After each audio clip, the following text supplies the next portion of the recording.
Pinagpalang araw mga kap, muli po yung lingkod General Orion. Lady Orion, Lady, ano activity natin ngayon? samahan niyo po kami sa aming taniman upang i-supervise ang aming water system. Tara, sama kayo.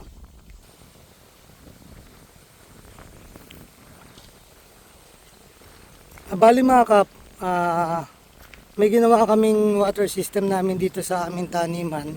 Kung makita nyo nga, nandito nga to at mga nakakalat pa. Kasi medyo nahihirapan kami kapag ito ginagamit namin.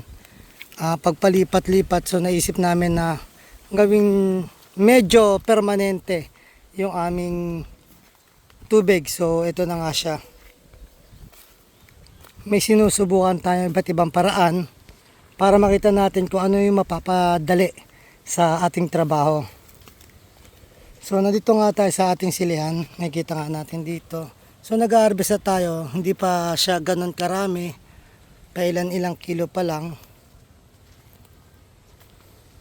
Makikita nyo nga rin itong mga trap namin sa insekto para hindi na damage ang ating mga tanim. So ito na nga yun mga kap. Ito na yung ginawa namin. So pag pumasok yung tubig dyan, naglagay tayo ng gate valve para sa switch pansarado bukas. Para dyan na lang kukunik yung mga shower natin. Kasi kapag hindi na natin kailangan tanggalin to. Katulad nung isang ginagamit natin na hose. So kapag tinatanggal, madalas nabubutas or tinatamaan natin yung mga puno ng ating mga tanim. Kaya minsan nadadamage sila o nasasaktan.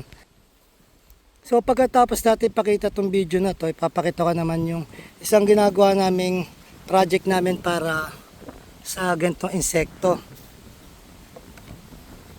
or experiment namin. Hanggang sa makita namin yung karapat-dapat para dito sa aming mga tanim. So nandito na nga tayo sa pangalawa.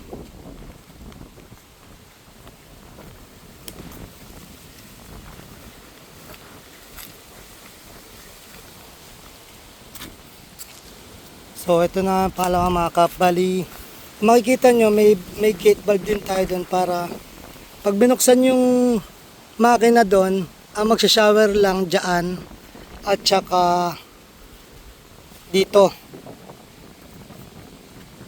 Bali hindi didiretso yung tubig dun sa kabila. Kaya meron tayong gate valve dito. Tignan naman natin yung gagawin namin sa pangatlo.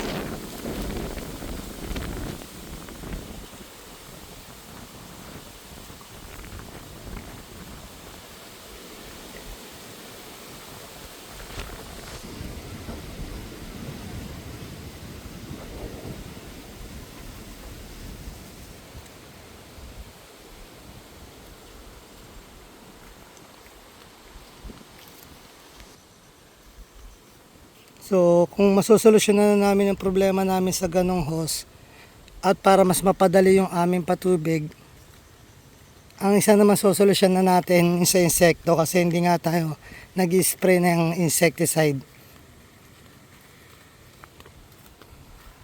So, dito na nga yung gagawin namin na pangatlong linya. Diretso dyan. So, meron ng dalawa doon. Tapos dito, pagkatapos magkakaroon tayo ng dugtungan doon. So ito nga pala gumagawa sa atin si Rodel at si Tok. Ayan. So hanggang dito may kita nyo, ito lang ang valve, isa lang. So ikakabit natin dito. Pati nga itong saddle clamp. So i-attach, bubutasan yan tapos i-attach yan ng ganyan bago namin i-connect to. Yun. Bali ganyan magiging mukha niyan mga kap. Okay. So check ko naman natin dito sa dulo. So tignan natin yung kabilang dulo niya mga kap. Parang gagawin natin is isang bukasan lang ng makina. Wala nang lipat-lipat ng hose. Pati ng shower. Mas mabilis at mas matibay. So ito yung kabilang dulo mga kap ng hose.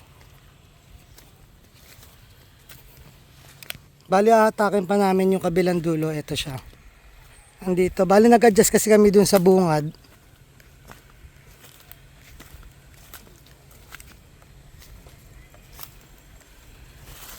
Upya. So, ito mga kap. Hatakin pa natin yan at dadalhin natin doon at ikakabit. Bali, magkakaroon uli na isa pang papuntayan dito. Plus yung magiging dulo naman yan papunta doon. Update ko kayo mga kap pagana na namin siya kasi kulang pa rin kami ng mga shower para ma-update ko kayo kung ano yung magiging resulta sa mga sineset up naming water system. Muli po ang inyong lingkod, General Orion. Lady Orion. Na taos puso po nagpapasalamat sa inyo na walang sawang panonood sa aming mga video. Na sana po gabayan kayo ng Panginoon, sampunan yung mga pamilya, na sana po humingi tayo ng gabay sa Kanya, sa isip, sa salita at gawa, upang magampanan natin tungkulin natin dito sa mundong ibabaw, na naayon sa Kanyang mga kagusto at kahilingan. Muli po, maraming salamat. God bless.